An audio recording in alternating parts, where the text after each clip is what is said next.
Hello everyone. Good morning, good afternoon, good evening, depending upon when you are watching this video lecture. After the topic of demand has been discussed, now let us move on to the unit 2 of chapter 2, that is related to the consumer behavior, the theory of consumer behavior. What are the learning outcomes of this chapter according to ICI are basically to understand the concept of utility and how the consumers try to maximize their satisfaction by spending on different goods. Basically, understanding the theory of diminishing marginal utility, also the concept of consumer surplus, and other important aspect in this chapter will be the indifference curves and budget line or price line, and how they will be useful in understanding consumers equilibrium. So on a broader basis, this chapter can be classified into two categories. One is the utility analysis, second one is indifference curve approach. That is a broad classification of this chapter, we can say. But before entering into those theories, let us quickly go through the nature of human wants. Basically, want is a very broad word, but as far as the word want, if it is used in the context of economics, all the desires, tastes, and motives of human beings are all called wants in economics, and they may arise due to many reasons. Maybe they are basic wants, basic needs also sometimes, or there may be some psychological causes because of which these wants might arise. But again, the point is, since the resources are limited always, there will be always a choice to be made between urgent and not so urgent wants. Don't worry, it is not what we are going to do. That's what people generally do on a daily basis. So they will try to fulfill some of those wants immediately, and they will try to postpone some of those wants, basically because of resources being limited. So as far as economics is concerned, we generally use this word want in a very broader perspective, and that is one point to be noted. Another point to be also noted here is wants and needs practically can be different. But as far as economics is concerned, we don't generally distinguish that. But in reality, want is something different from need. What we want and what we need may not be the same. But again, who will decide what is needed? That is again a challenging question. In real life, for somebody that may look like a need, the same thing can be look like a want from others' perspective. So this distinction between want and need at an individual level, we might definitely have to do that. But when we understand it from the economics context, we don't need to distinguish them. All the wants are just inclusive of needs also. But on a personal level, is there a difference between the want and need? Yes. There can be many instances we think that it is a need for us, but more often than not, it actually is a want. But the want is so strong, so intense, that sometimes we might feel strongly that it is our need. Just for example, let us say if we are walking on the road in hot summer, definitely after some time we might feel like having a cool drink. And when we wish to have a cool drink, what we satisfy ourselves or what we tell ourselves is, because I am thirsty, I need this cool drink. But actually, is the cool drink going to quench the thirst? Scientifically, no. In fact, the cool drinks increase the thirst rather than decreasing the thirst. We would have experienced it also, but still, we think that is a need, but rather, actually, if we go to the reality of it, that may be a want than a need. But the person who is willing to have that cool drink will never accept that it is a want. They always think that it is a need, and they will definitely, strongly argue that it is a need.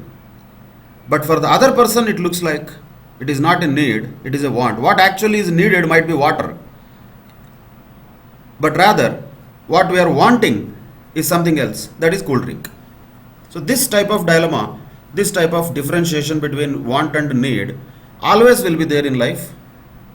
What we need and what we want is not necessarily same in the real life. Then what is maturity? Is about understanding the difference between need and want at a personal level, not judging the others, that we don't have any position to do. But personally, if we can classify our own desires into wants and needs, we will have better clarity. And naturally, we should better focus on satisfying the needs first. Then we can go to the next level of satisfying the wants at a later stage. That is how generally the life works. But of course, as I said, the experiences and thought processes need not be same for all, but as a journey, if we focus more on the needs, naturally that is a better thing to do than focusing on wants. But again, that is at a personal level, not from the context of economics. In economics, there is no distinction between need and want. Actually, we just say want. So, what are the characteristics of wants generally? In general, what kind of characteristics the human wants will have? First thing first, again, you don't need to by heart any of them.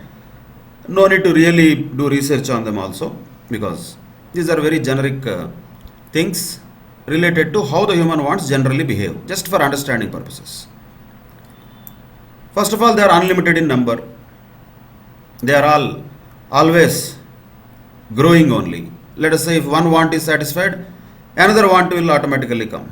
So they will be keeping on increasing in number, and whatever the want may be, generally they are not completely satisfied. Always some bit of dissatisfaction will be there for the human beings, because that is the general nature of human beings. I am again talking about general nature. That's what is given here. Are there not people who have overcome all this? Yes, there are people, but those are very small in number in the real world, so we don't need to bother about them. In general, the human beings are all filled with wants, so their brain is full of wants, so that is unlimited wants will be there for anybody in general. That is first point. And second point is the wants differ in intensity. They are not going to be same intense. Some wants are very urgent, others may not be felt that intensely, so they may be felt less intensely. That is quite possible. So wants particularly will not be all having equal importance. Some wants seem like more important than the others. Once again here, not from economics point of view, particularly from personal life point of view, there is one more distinction better to be made always in taking some decisions. A lot of times people miss that and mix them up. That is urgent and important.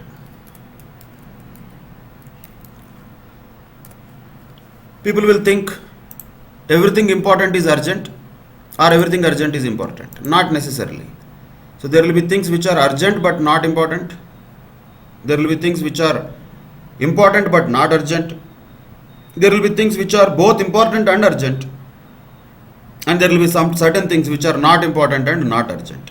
So that's generally that's called a matrix of time management. Nothing to do with economics, but this distinction at a personal level is also required, because if we don't distinguish, everything looks like urgent, everything looks like important, and that makes generally the life miserable. So for a better organized life or a happy life, the clarity should be there at a personal level between the difference between need and want. That cannot be told by others. It has to be differentiated by everybody within themselves.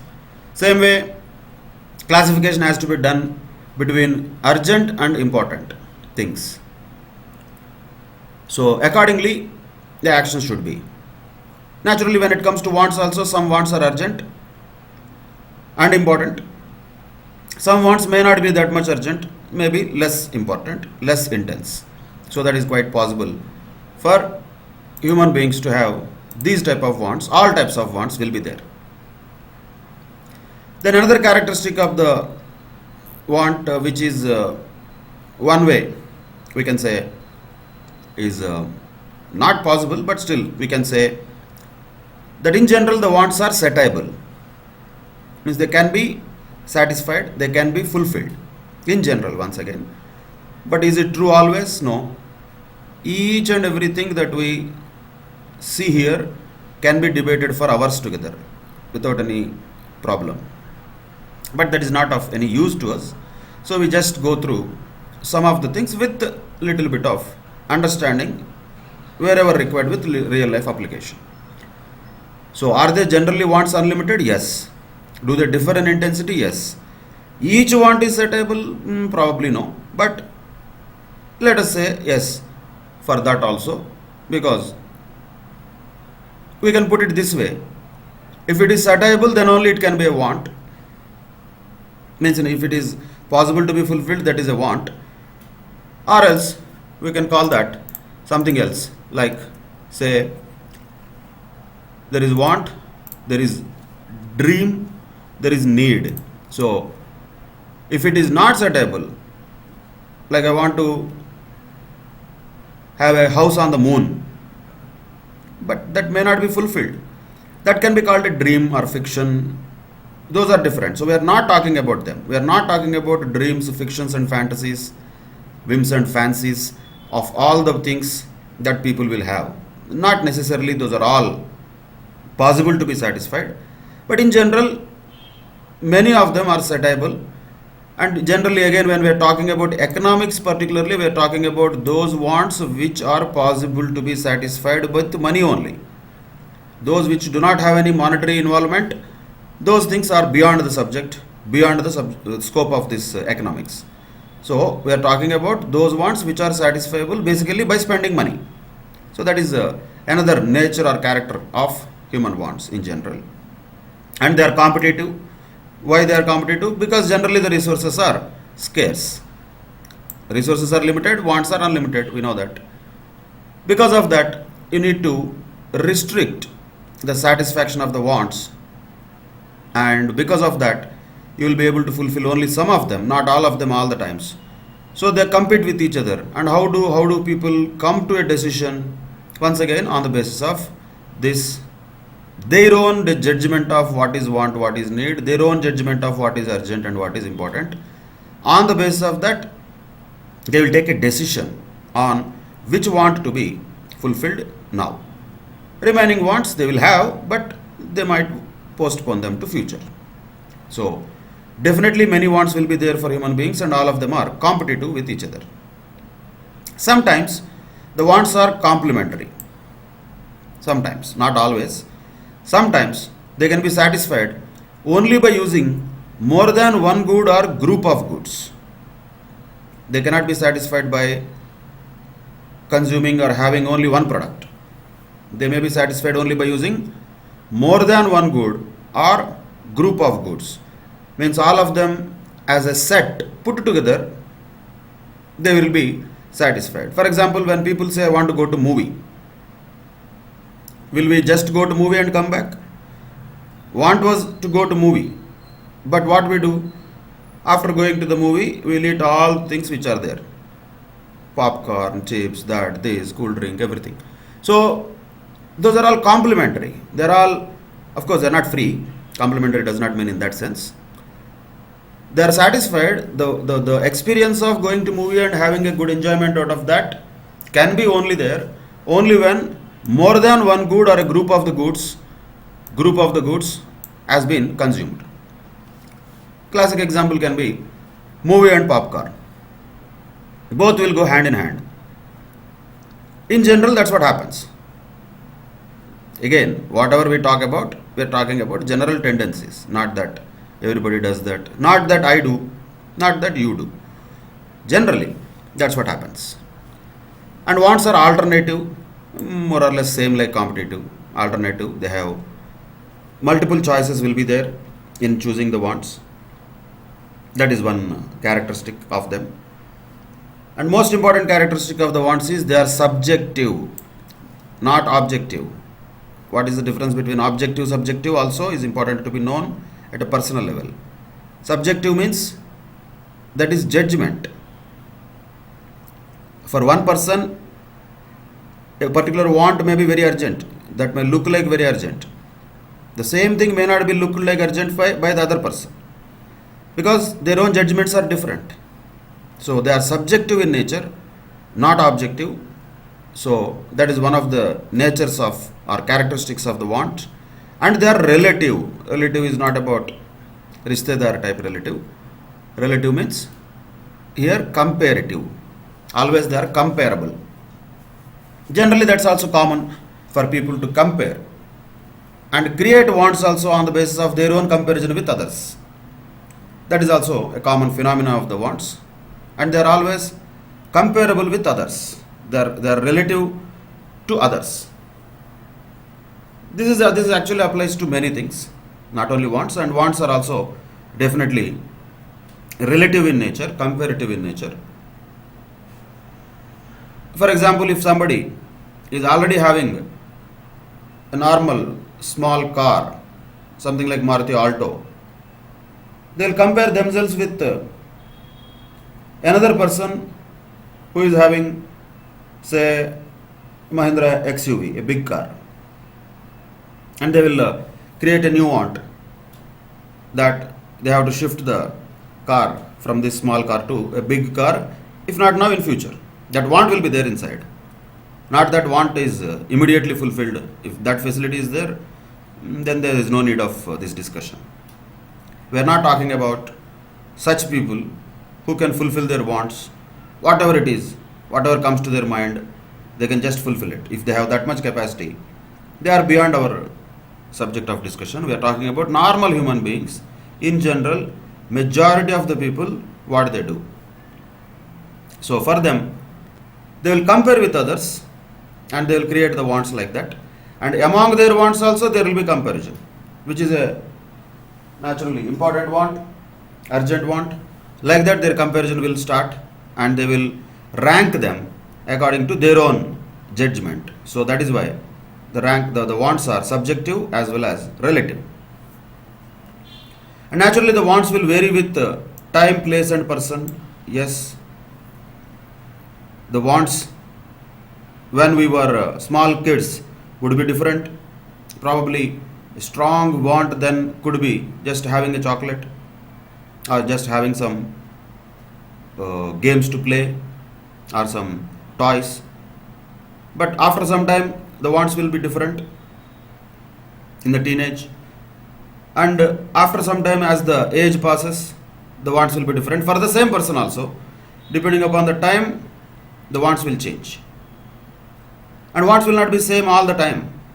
They will keep on changing from time to time. Today's wants may not be there tomorrow. There may be fresh wants, and sometimes we also might think whatever we wanted long back, now that may look stupid to ourselves. So all these changes keep on happening, so they are continuously changing. That is a point to be noted here. So they change with time and they change with place, of course. As the place changes, the wants also will change. One place to another place, if a person moves, the wants also will change. Once again, we are not distinguishing between wants and needs here.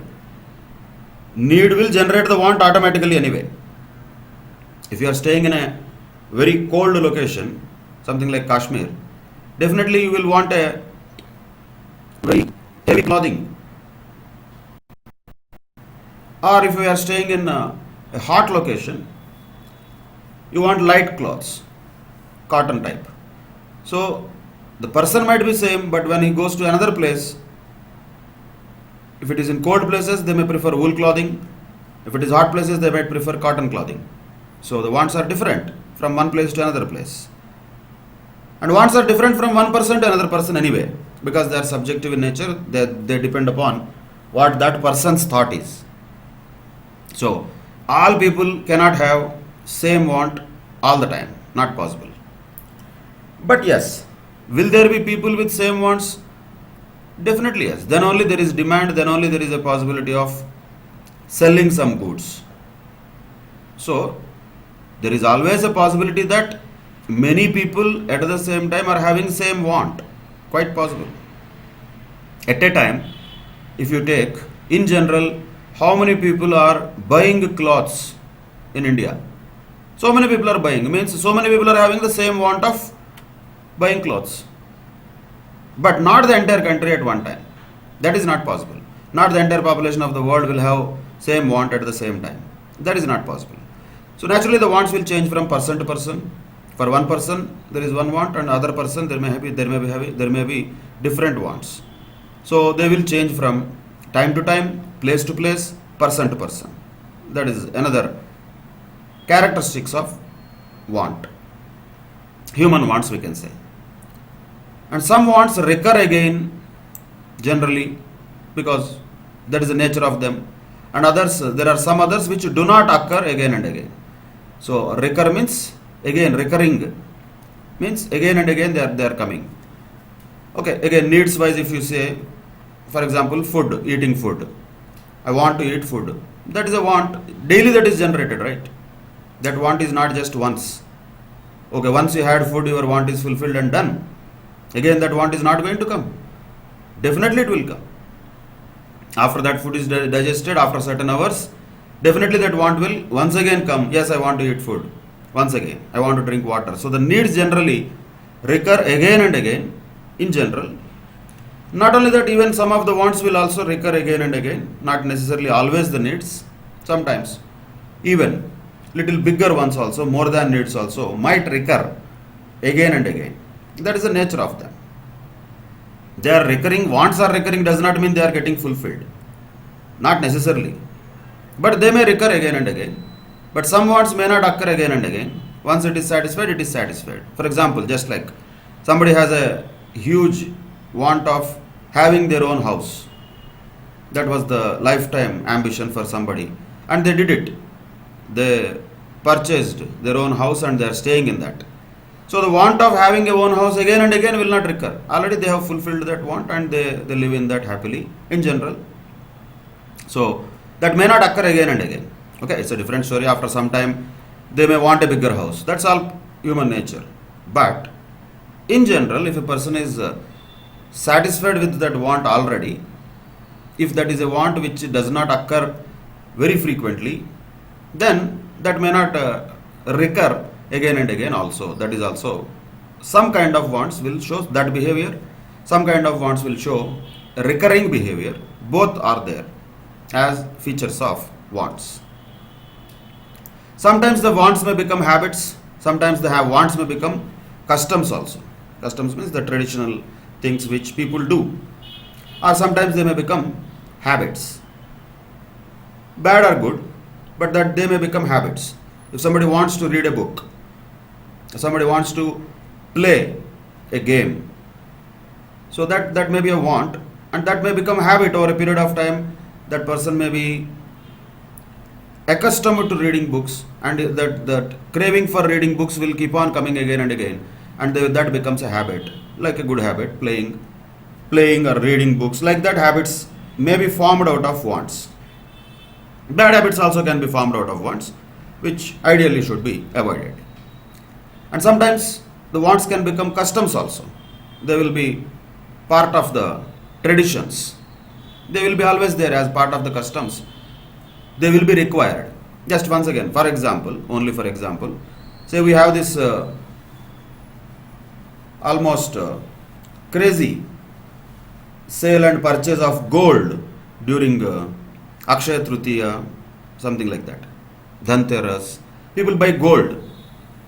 Normally people will have a want of buying gold, but for that they have found a day where they should buy.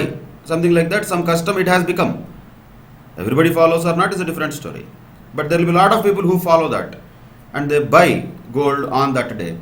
They think it is auspicious day and it is good to buy gold on that day. We cannot comment on that. For some others, for some other person, this may look completely illogical and irrational. But that is their thought. But the ones who are buying it, for them it is a want. Definitely that is their subjective judgment that they want to buy gold on Akshaya Tritiya because it is a custom. So like that, over a period of time the wants can become customs also, possibly. And sometimes the wants are affected by income, of course. A normal person may not have a want of driving a Lamborghini or a Ferrari car. Not necessarily. If it is there, then generally that will be a dream, not a want.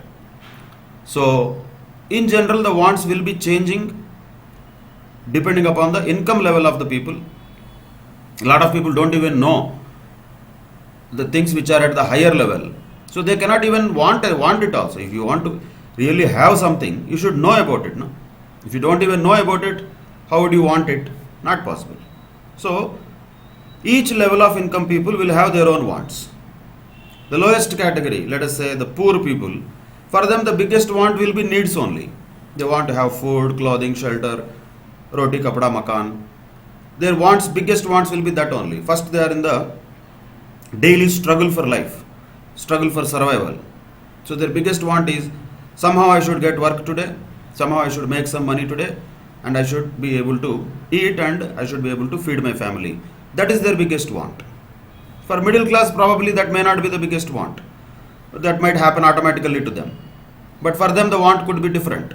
For them, the wants could be to buy better clothes. For them, the wants could be to watch movies, entertainment, or buying some branded apparel. Like that, the wants will be different. At that level of income, that could be the want. A rich class and ultra rich class, generally they will fulfill all their normal wants. So for them the wants will be naturally much beyond that. They might want to do adventures. They might want to do things which normally people don't do. So they might already have a very big fleet of cars. Still they might want to have one more car added to that fleet because they want that also to be part of their fleet of cars. So that want could be different for them. Maybe they want to buy an aircraft like that. So the wants will be completely different depending upon the income levels of the people.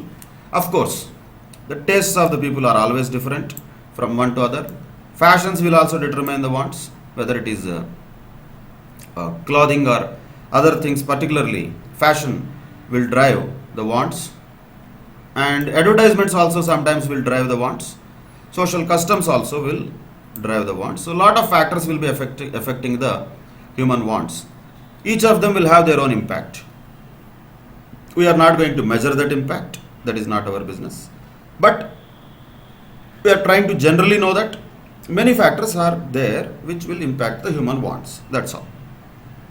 Incomes of the people, tastes and preferences, fashion. So most of the times the judgments or decisions of the people or wants of the people will be driven by the fashion. What is running? क्या चल रहा है?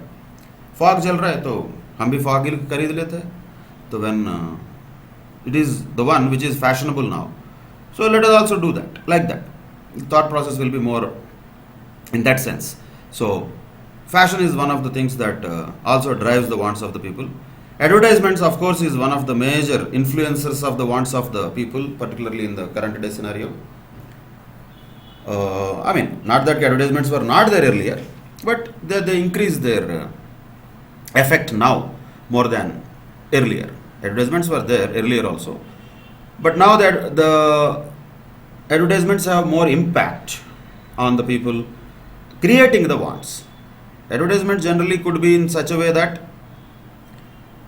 people needed a product and advertiser will tell that my product is good for you, my product is the best suited product for you, so please buy my product. That's what advertisement is all about, right?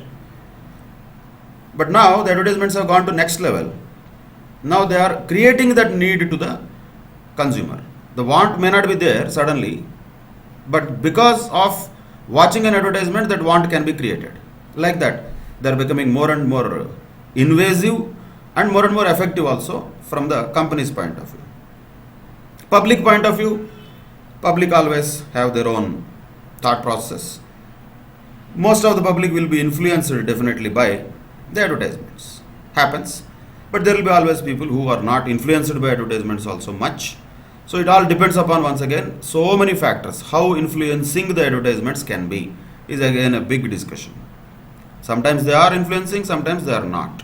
How many times you would have seen big brands which have advertised extensively, too much of crores of rupees they have advertised, they have spent on advertising, but still they became bankrupt.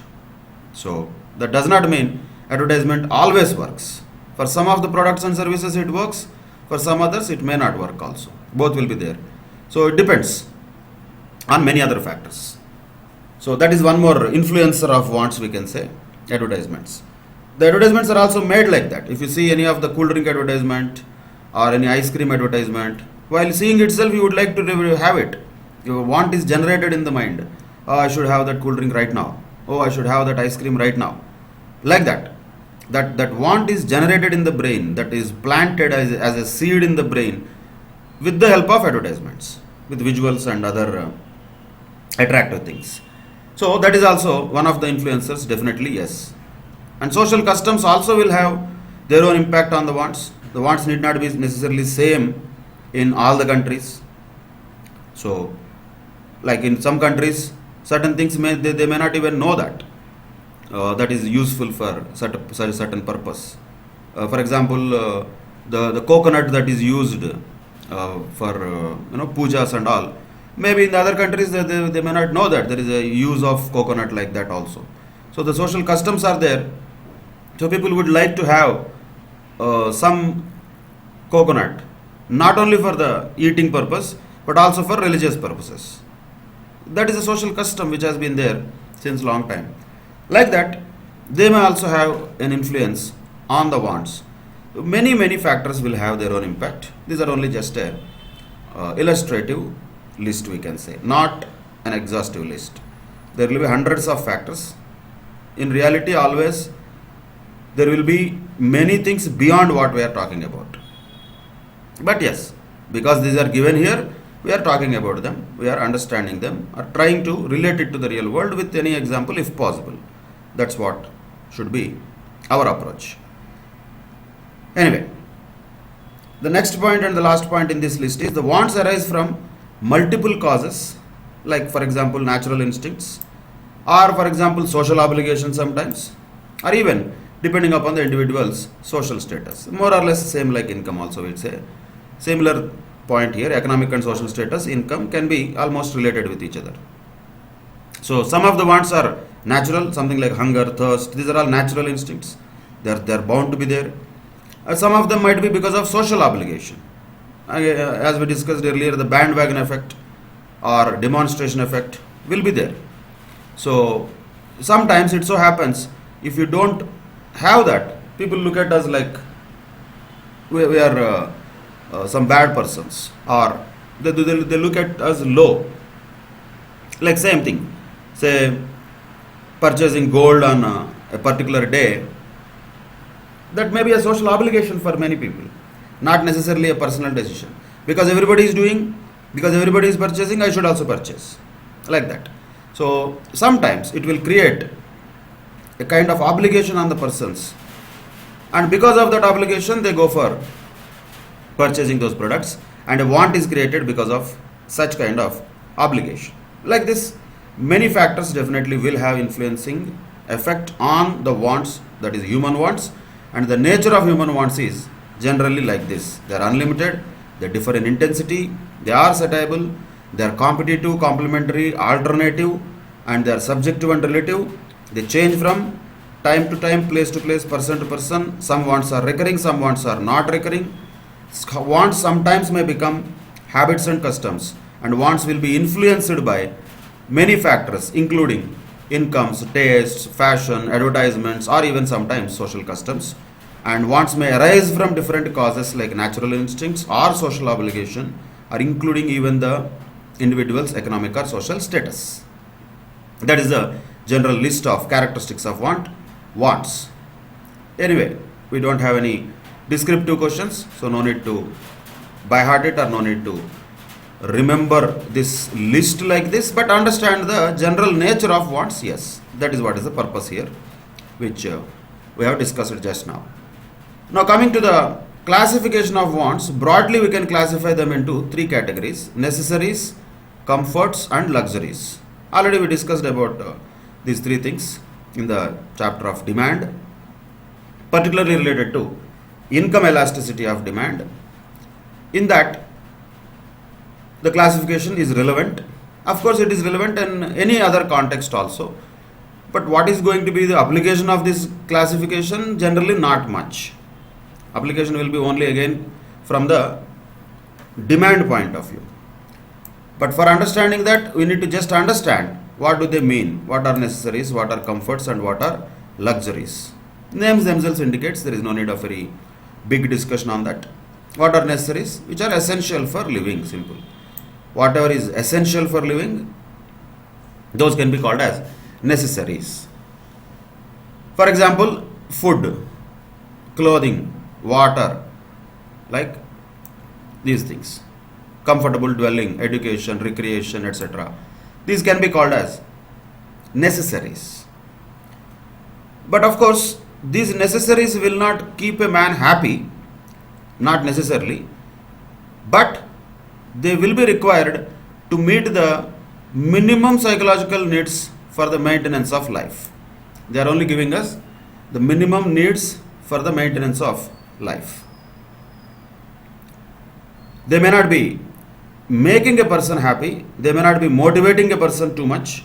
However, they are the minimum, bare minimum things that people should generally have. That is a different story. A lot of people struggle to even meet the necessaries. But in general, they have this want of having the necessaries regularly. So, like what? Food, clothing, water, etc. See, normal food, once we have it, definitely we would like to go for better food, nourishing food. Clothing, anyway, if we have it, we need adequate clothing. Water, anyway, we have it, but we want clean water, naturally.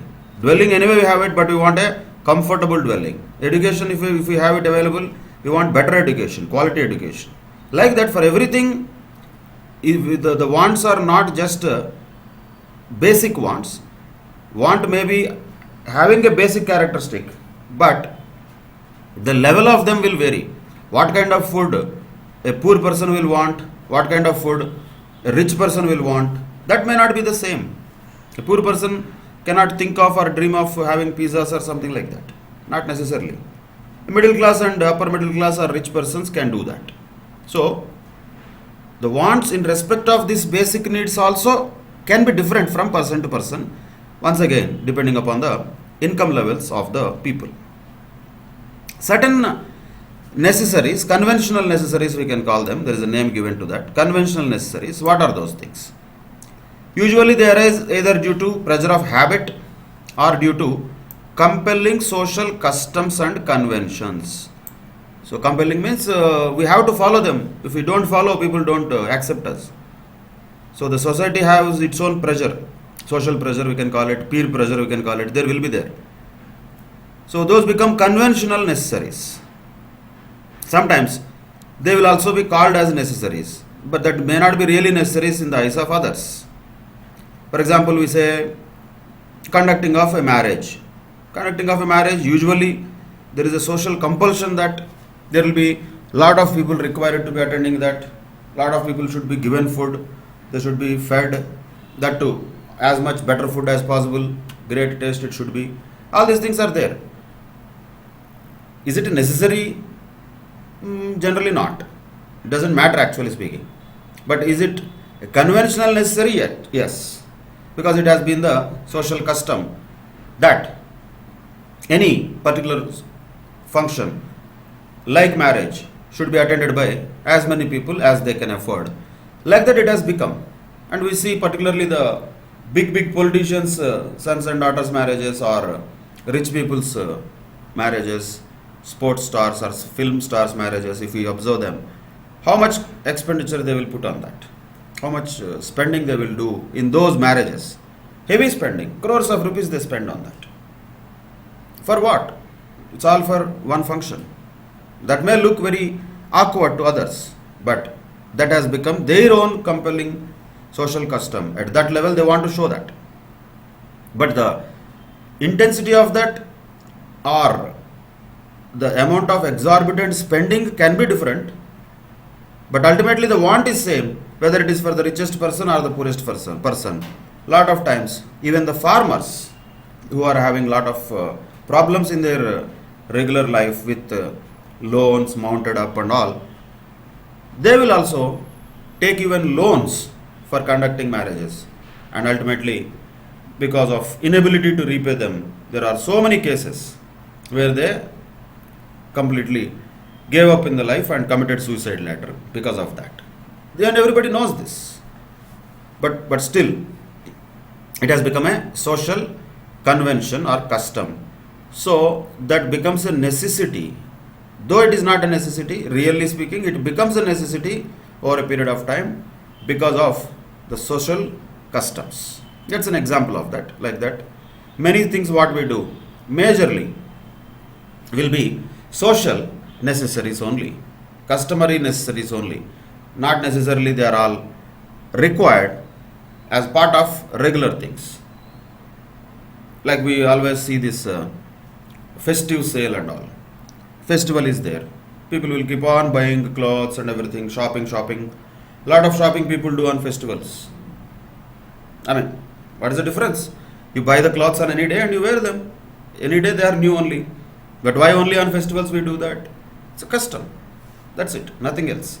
Logically speaking, it doesn't make sense. You can buy whenever you want. You can wear whenever you want. That is your normal necessary. But how we converted that? We converted that into a customary necessary or conventional necessary. So it so happens that in some families, they will be so sad if they cannot afford to buy clothes on a particular festival because they have made it like a conventional necessary. Not actually a necessary. Necessary is definitely there for clothes. Necessity is there. But buying clothes on festivals becomes a conventional necessary. Like this, different types of necessaries can be classified. But in general, roti, kapda, makan, simple things for existence, basic existence, whatever the goods will fulfill that, they are generally what we call them as necessaries. Then we might have comforts. Comforts are little more than necessaries, little bit better life they will create. So same necessaries but with little bit more facilities, little bit better kind of experience the comforts will give. So basically the nature is to make the life more comfortable. First of all, necessaries are those which are essential for living. Comforts are those which will make the life more comfortable. Once again, can we really put everything into this list of necessaries and list of comforts? No, we should not do that. Ideally, we should not do that. Why? Because for some person, one particular commodity may look like necessary, for others that may look like comfort.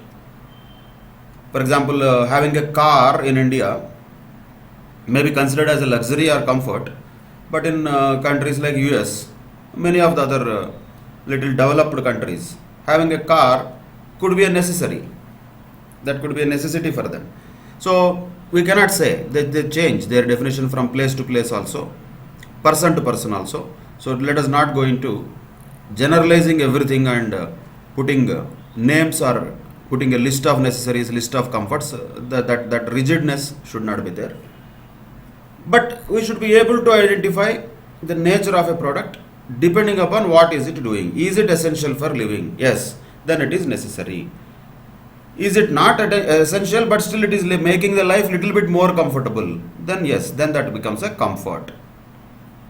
What is luxury? Luxuries are those which are superfluous and expensive, which are wants, which are little bit more than what we can think, more than what we can afford sometimes. But we want that. They are expensive. They are not essential for living. Just living, they are not essential. But very much expensive clothing, exclusive, expensive motor cars, like the classy furniture, like this, many other categories will be there within the luxuries. But once again, we have to keep in mind, on a broader basis, we should know necessaries, comforts, and luxuries. We should not be trying to be rigid here. So, we should not be rigid that a particular thing comes under the luxury, particular thing comes under comfort, particular thing comes under necessary only. Not necessarily this is a good thing. So, better not to be rigid, better to be just leaving it open to the real life. For us, what is important is only to understand that these are all different types of wants, and we are talking about the classification of wants into necessaries, comforts, and luxuries. So these may change their definition from place to place, person to person, time to time. That is quite natural. So certain things which were considered luxuries in the past, now they have become comforts and necessaries also. Like for example, having a motorbike itself was a dream. It was a big luxury for many people earlier, having a motorbike itself. So that would have been like a big achievement if somebody had it. But nowadays it has become quite common. Most of the people have a motorbike. At least the middle class have, most of the houses have a motorbike. So it is not looking like a luxury anymore. Maybe it is a comfort now. Like that, having cars can be a luxury in one particular place, and in another place that may be only just a comfort or necessary.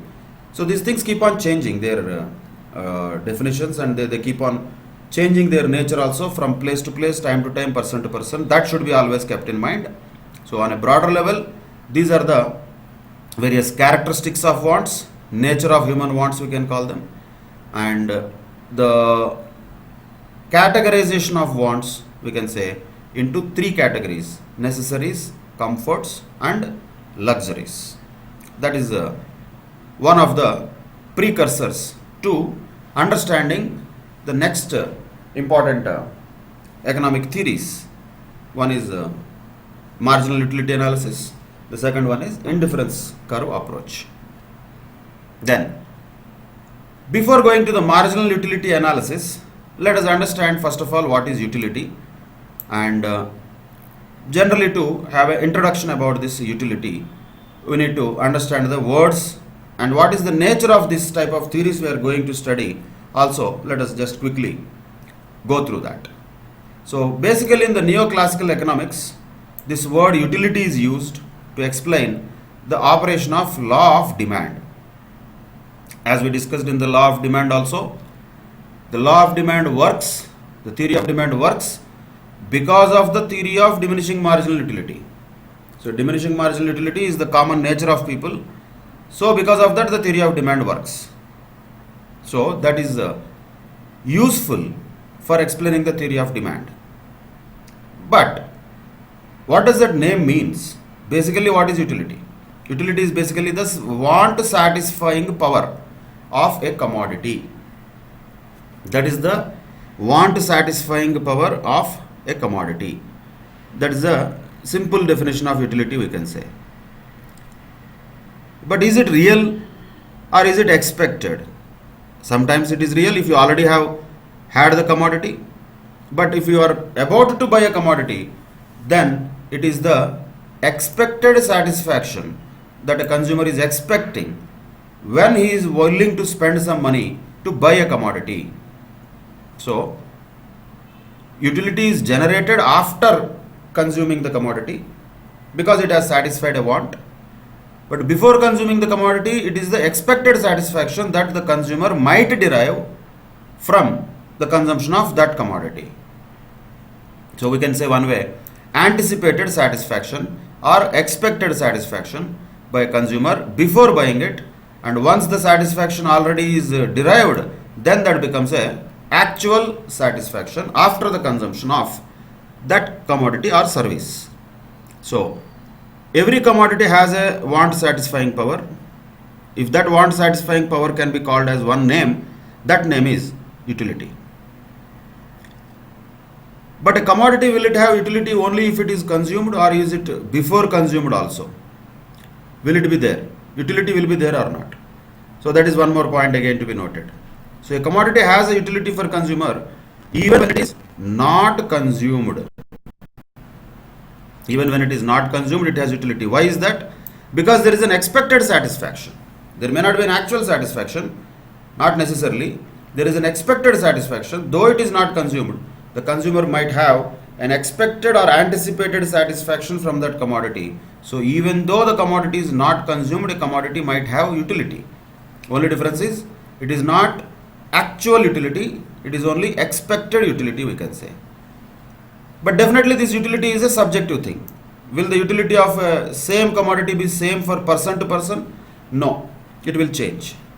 For one person, he might derive a highest utility from that. For another person, the utility may not be that much. Just for example, let us say normally if you have a sweet, you will have some utility, definitely some satisfaction, yes. Whatever it is, some satisfaction is there. Imagine a person who is not having sweets from past 10 years because of whatever reasons, maybe because of health reasons also, and suddenly he got a chance, or he could eat a sweet. Even the doctor has allowed him to eat a sweet now, let us say. Then he will eat the sweet and he will have some satisfaction from that. Will the satisfaction derived by you and derived by them, him will be same? No. Definitely that person will derive much more satisfaction because he is craving for that for all these years. And once he consumes that, the satisfaction will be very high. So even before consuming it also, he will have a highest utility for that. So the point is, a commodity might have a different utility for the same person also in different places and different time, and it can change from person to person also. Always these three things will be always changing, utility or even the others. This is the point what we have to note here. So time, place and person, always they will vary. So time, place and person here also works. From time to time the utility will change. From person to person the utility will change. From place to place also the utility will change. So in a very cold place, having a hot coffee might give better utility than having a hot coffee in the summer in the very hot country. Difficult. So utility will be there, but it will be lesser. Like that, utility will be different from place to place, person to person, from time to time. That also should be noted. And one more very important point, this is where most of the people will unnecessarily mess it up. Utility is not the same as usefulness. No, the name looks like that. Utility means usefulness, but it is not. In economic terms, utility is not same as usefulness. Usefulness is there, but utility not necessarily has the same meaning as usefulness. Just for example, so that we can understand it, say liquor is there, alcoholic drinks are there. Does it have usefulness? Medically, no. Definitely not. That is dangerous for health. Even those who are consuming it also know that. But from the economic standpoint, does it have utility? Yes, definitely, because people want it. When people want it, they are wanting it only because it has some utility. So the point is, in the concept of economics, the utility is ethically neutral. We should not be judging that. Ethically, economics does not judge good utility, good habit, bad habit. That is none of our business. There is a lot of scope outside economics for others to do that. Economics point of view, utility is the want satisfying power of the commodity. That itself is not necessarily equal to usefulness. So that difference should be identified. So good commodities, bad commodities, dangerous commodities, everything might have their own utility, but everything might not be actually useful. Some of them may be harmful also, doesn't matter. Still it has utility. So we don't enter into the ethical discussion of how the commodity is useful for a person or not. That is beyond the scope of economics. So that is where we should not enter into. So as far as economics is concerned, any commodity has utility. That means some use value is there from that commodity to a person because people want that. Because of some use value only people want that. If it is not having any use value, people don't want that. So the point again is different here. Use value is different, usefulness is different. So utility derives its value from use value that the people judge according to their requirements. For example, if you are normally on a normal day willing to buy a water bottle at 20 rupees, if you want to buy that and if you can afford to buy that and if you need to drink water, definitely you will go and buy a 20 rupees water bottle, which will give you some utility. However, imagine if the situation, only imagine, if you are in the middle of a desert and you didn't have the opportunity of having water for the past 2 days, roaming alone, not knowing where to go also, stranded in the desert, and there you are definitely very thirsty, and if there is one person who is willing to sell a water bottle in that desert, what is the amount of money that you would be willing to pay to that person? Will it be 20 rupees then also? Definitely not. You will be ready to pay more than that. Definitely more than that. How much? That depends upon how much money you have. Maybe even if you have 10,000 rupees with you, you will be ready to pay. You will be ready to pay that 10,000 rupees to buy that one bottle of water, because that much utility that water bottle carries. The utility of the water bottle in the desert is much higher than the utility of the same water bottle under normal circumstances. So it has changed from place to place, and it will be different from person to person, situation to situation also. That has to be remembered. So what this water bottle has, use value of that is what we are talking about as utility. Exchange value could be different. Exchange value is what? How much you really pay to buy that water bottle. That is the price of it. Say imagine that person, whoever was ready to sell you the water bottle in the desert, he is ready to sell you at 20 rupees only because it is the MRP of that water bottle. You were ready to pay 10,000 rupees, but he was ready to sell at 20 rupees only. Imagine. That means, what is the gap between these two? That is consumer surplus. We will come to that later. That is simply the consumer surplus. Because you are expecting that there is a utility that can be derived from that water bottle because you are so desperate to have that water bottle. However, if it was sold, the exchange value of that water bottle is only 20, which is the real price. The difference between them is what is consumer surplus. So the concept of utility, we need to understand with these two words, though they are not there, that will clarify a lot of things to us. Every commodity will have a use value and an exchange value. What is utility we are talking about here? We are talking about the use value of a commodity. Exchange value is different. Exchange value is what we call as price.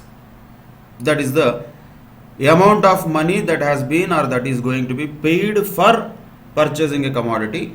So how much money is getting exchanged in the process of purchasing or selling a commodity, that is exchange value. Simply we can call that as price. Use value is different. Use value is utility. That is subjective in nature and that changes from person to person, time to time, place to place naturally. So that is the concept of utility we should understand. We should not misunderstand it thinking we are talking about usefulness. No, we are talking about utility, which is use value, not usefulness. From this we can develop the marginal utility analysis. That's what we can generally call as utility hypothesis. That is one of the theories actually related to consumer behavior. So see, ultimately the chapter what we are looking at is the theory of consumer behavior.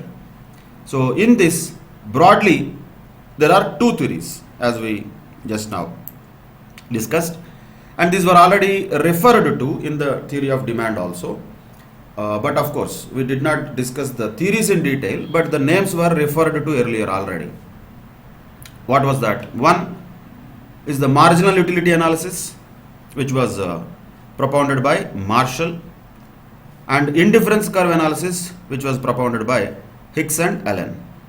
So these two concepts are there here related to consumer behavior. One is marginal utility analysis based on this theory of utility, and indifference curve analysis, which has been told by Hicks and Allen. So these two things constitute this chapter one way we can say. That's all. On a broader level, the theory of consumer behavior we are studying is only related to Marshall and Hicks and Allen. That does not mean consumer behavior in the world nobody has studied and only Marshall, Hicks and Allen are the only people who have explained the world about consumer behavior. No, there might be thousands of them, hundreds of them. So many economists are there in the world. Let us not go into that. Basically, from the point of view of Marshall, what is this theory of diminishing marginal utility? That is marginal utility analysis. What is consumer surplus? That is part of that. What is an indifference curve? What is a consumer equilibrium? What is a price line or budget line? That is a part of indifference curve analysis.